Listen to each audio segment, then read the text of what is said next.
now we have done our ginga. Now let's look into some kicks. The first kick we're gonna be doing is the bênção. Yeah, it's a push kick forward. You can either kick from the front leg, from the ginga stand, or from the back. I'm gonna show you both. I'm gonna break down the technique for you, and then I'm gonna give you some drills for you to work on. Okay, let's look into the bênção. Into the position of the ginga. So I'm gonna start with my right leg behind on my toes. Yeah, chest up, hands up. I'm gonna be kicking with the front leg, so this leg. When I say front leg, I'm talking about the leg that I'm gonna kick. Yeah, they're actually gonna do the kick. If I'm saying back leg, I'm gonna be kicking straight from the back. Yeah, so that's the leg that's gonna do the kick. So we're gonna start with the front leg first. So the first thing I'm gonna do is bring my back leg, in that case it's my right leg, into the center. Again, nice and wide stand. If it's too close, I don't have balance. So when I step, nice and wide, almost the same step of the ginga. For now, we're gonna keep it in line. Yeah, I can go further if I'm trying to reach further, but for now, we're gonna keep everything in line to give the balance. And then now I'm gonna use the other leg to kick. The kick is a push kick. I'm not kicking the leg up. So I'm gonna lift my knee and then I'm gonna push back to the center and reset the position. Yeah? So when I kick, I'm gonna try to push my leg forward and my hip is gonna go forward as well. So don't just step and do this. We're gonna step and push forward. So let's just focus on the legs first and then I show you what the arms are doing. So step, push, step and come back. So looking from the side, so from here, step, push, step, come back. We need to work on the arms as well. The arms change, but to start with, you can just do the legs.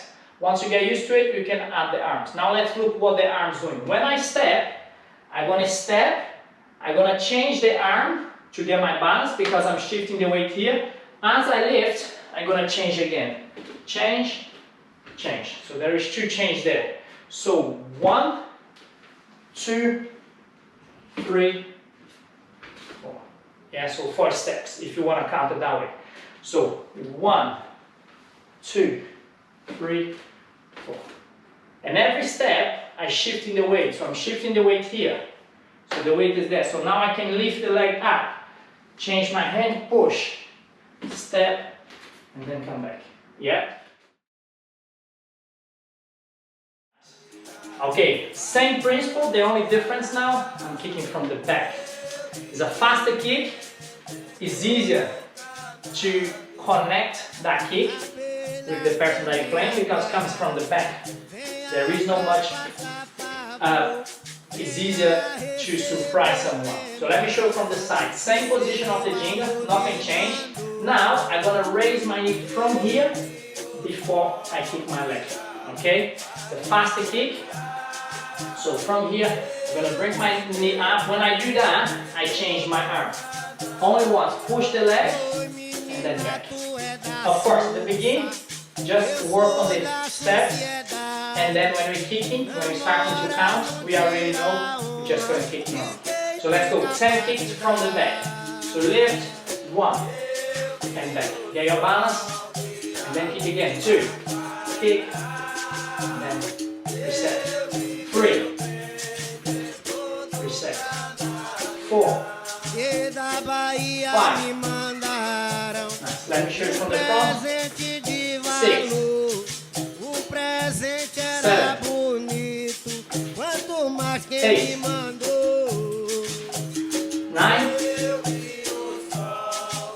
10. Good. Now the other leg. So change my leg. Now it's my left leg at the back. Change the arm. Same leg at the back. Same arm up. So when I change the leg, I change my arm. Let's do it. 1, 2. Remember to finish that leg on your toe so it works as a spring. 3, 4, push forward. 5, push. That's it. Nice one. Keep going. 6, 7, 8, 9,